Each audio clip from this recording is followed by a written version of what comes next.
Before the mighty Tyrannosaurus, Rex stomped across Cretaceous North America. Its distant ancestors were already evolving, much smaller, but with hints of the giants to come.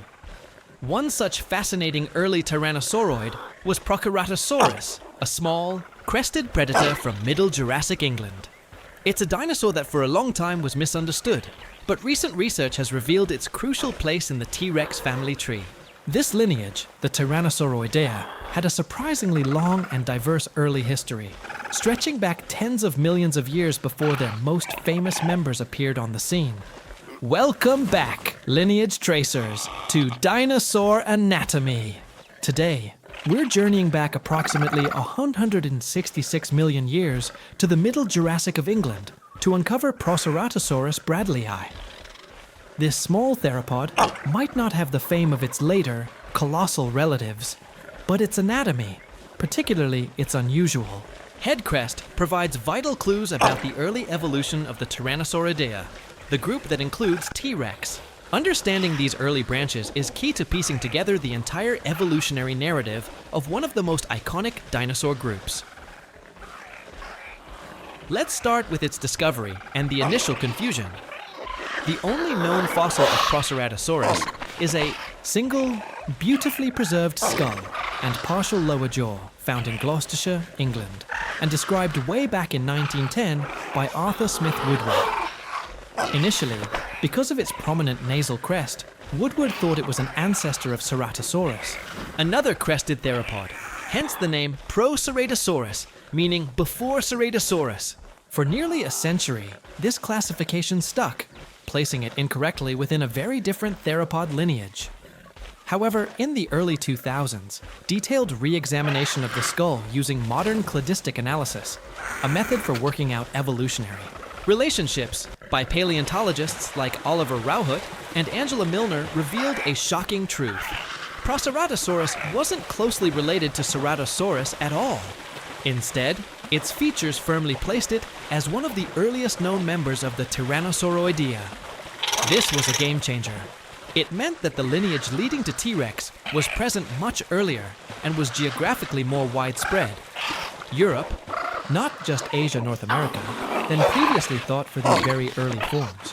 This reclassification significantly altered our understanding of Tyrannosauroid origins, showing a diverse radiation much earlier than anticipated. So, what about that nasal crest? This is Proceratosaurus's most distinctive feature. It's a relatively thin, delicate, bony crest running along the midline of its snout.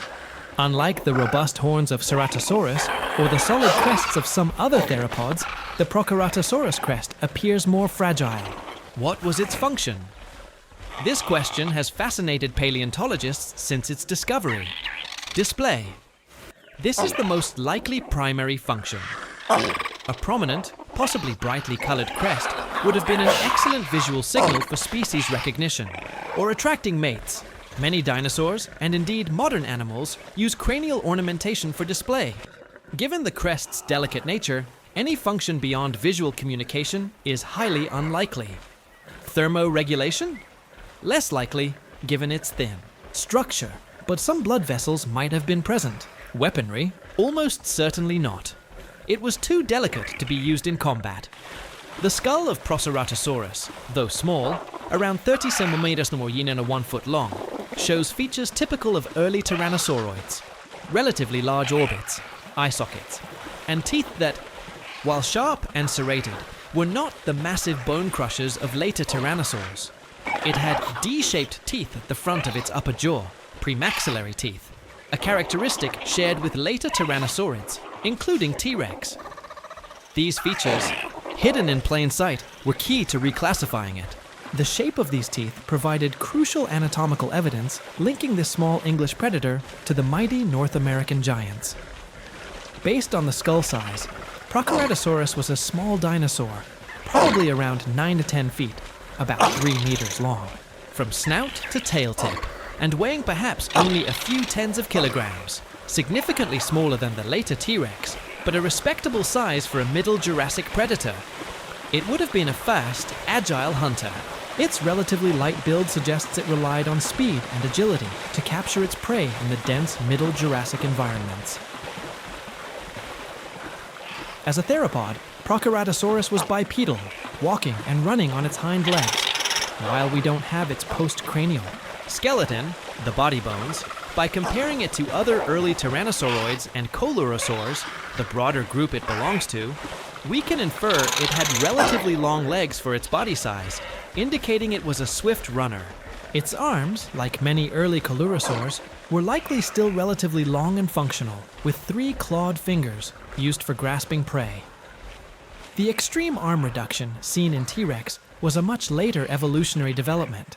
This reinforces the Ancestor's idea that the iconic short arms of Tyrannosaurus were a specialized adaptation, not a universal tyrannosauroid trait. What did it hunt? In the Middle Jurassic ecosystems of what is now England, Proceratosaurus would have preyed upon smaller dinosaurs, lizards, early mammals, and other small vertebrates. It was a predator adapted to chasing down and overpowering prey smaller than itself. Its sharp teeth and agile body plan were perfectly suited for this niche. And the big question for many theropods: did Proceratosaurus have feathers? While we don't have direct fossil evidence of feathers for Proceratosaurus itself, its position as an early coelurosaur, the group that includes feathered dinosaurs like Velociraptor and the ancestors of birds, and an early tyrannosauroid, AICE group where other early members like DeLong are known to have feathers, makes it highly probable that Proceratosaurus possessed some form of primitive feathers or proto-feathers. These might have been simple, filamentous structures used for insulation or display, rather than complex flight feathers. A feathered Proceratosaurus is the current scientific consensus. The discovery of feathered theropods in related groups strongly supports the hypothesis that Proceratosaurus also sported a feathery coat. The reclassification of Proceratosaurus highlighted the complex and sometimes surprising evolutionary pathways of dinosaurs. It shows that features like cranial crests could evolve independently in different theropod lineages, convergent evolution, for similar display purposes. It also pushes back the origins of key tyrannosauroid traits. This small dinosaur served as a critical puzzle piece in constructing a more accurate and detailed picture of theropod evolution. Let's sum up this early tyrant relative. Fact: a small, crested theropod from the Middle Jurassic of England. Fact: reclassified as one of the earliest known tyrannosauroids, an ancestor of T-Rex. Fact: its prominent nasal crest was likely used for display. Fact: possessed D-shaped premaxillary teeth, a tyrannosauroid characteristic. Highly probable, covered. In some form of primitive feathers. Myth, historical. It was a direct ancestor of Ceratosaurus. Reality, convergent evolution of crests, distinct lineages. Proceratosaurus might be small and known from limited remains, but it's a giant in terms of its scientific importance. It opens a window into the early days of the tyrannosaur lineage, showing that even 100 million years before T-Rex terrorized the Cretaceous, its ancestors were already carving out their niche, complete with fancy headgear. It reminds us that even long-held classifications can change with new analytical methods, and a fresh look at old bones. Its story is a testament to how a single, seemingly minor fossil can revolutionize our understanding of entire dinosaur groups. What do you think that delicate crest was primarily used for by Proceratosaurus? Let me know your display theories in the comments. If you enjoyed this journey back to the roots of the tyrant lizard king, please give this video a sharp like, subscribe to Dinosaur Anatomy, and hit that notification bell for more deep evolutionary dives. Thanks for watching.